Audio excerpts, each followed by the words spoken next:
esteemed member of the chamber, invited guest participants, member of the press, distinguished ladies and gentlemen, Assalamu alaikum wa rahmatullahi ta'ala wa barakatuh. I must say, Your Excellencies, distinguished guests, ladies and gentlemen, that this year induction brought to us double joy over the years. The chamber has developed from local to international. The chamber had opened windows of opportunities and platform for developing business and relationship. We celebrated this by honoring our icons, pacesetters, captain of industries, men and women of this great nation that pull in selfless service to achieve what we have today. We are more than ever determined to push ahead to continue to provide platform for promoting and creating more business opportunities and favorable environment for business negotiations and investment and cooperation through this prime fairs. We cherish the trade fair as business, alliance and partnership for economic development. To reflect on the challenges on the ongoing global financial crisis that stated to manifest in the United States of America, around the world, business titans are falling. Post-corporate nuptials are being consumed. Major companies are getting bankrupt. Banks are failing to perform their traditional functions. Giant insurance firms are taking refuge in government stock markets. Stock markets are crashing. House owners are faced with homelessness.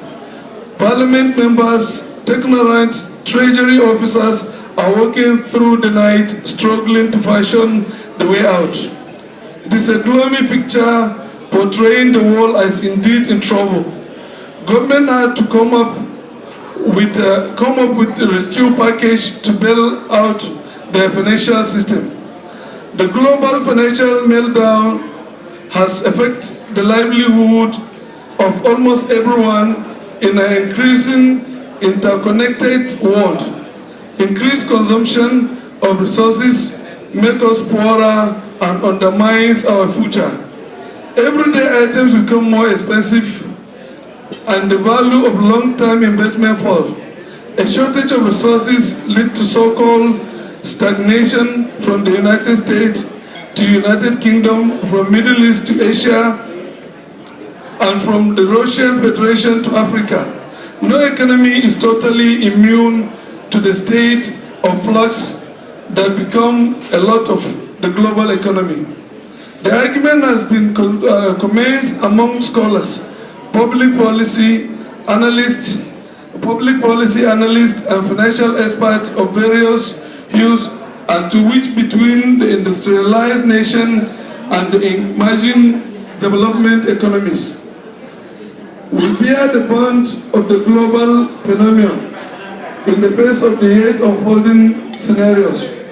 To feed into the genesis of this crisis, I believe it to be that of the crucial question of sustainable growth and development. The Nigerian economy has shown its resilience in the face of the misgrew of the internal and external shakeups. This fact is confirmed by the favorable report and rating of Nigeria by a number of global agencies and institutions.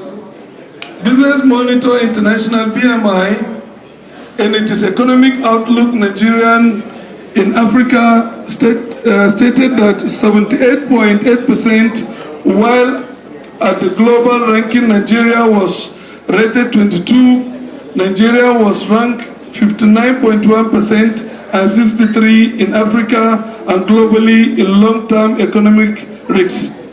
The report identified large oil reserves from reform government, major oil producers, very low external debt as some of the strength of the economy. International Monetary Fund ranked Nigeria among the 8 economies heading towards the status of the next generation emerging markets.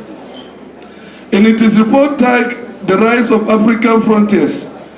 In tandem with the BMI and IMF report, Transparency International IT ranked Nigeria 121 of the world out of 180 countries. This is against a country's 141 position in 2007. It is our candid opinion that there is no better time for action by our great country than now. We have to fully strategize and probably think outside the box in crafting strategies built around the actions, cooperations, and collaboration between both government and private sector, as initiated in the needs document. We have to operationalize public-private sector partnership in shaping the economical environment for improved competitiveness and growth of the non-private sector. Our focus is network and partner with government in shaping the reform agenda for more competitive private sector that will modernize commercial network, complete and human-oriented services, services of economic, trade, and cultural activities with rich communication to ensure sustainable economic growth and development. A key strategic thrust of needs, we shall be able to scratch on the framework of which the needs sit and the leads are envisaged propelling private sector participation in the ongoing economic re-engineering and facilitates the emergence of the investment men.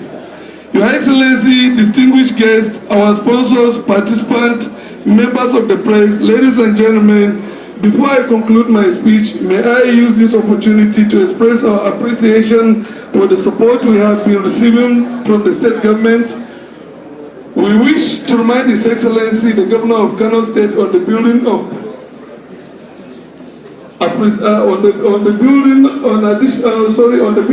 additional pavilion promised by the state government.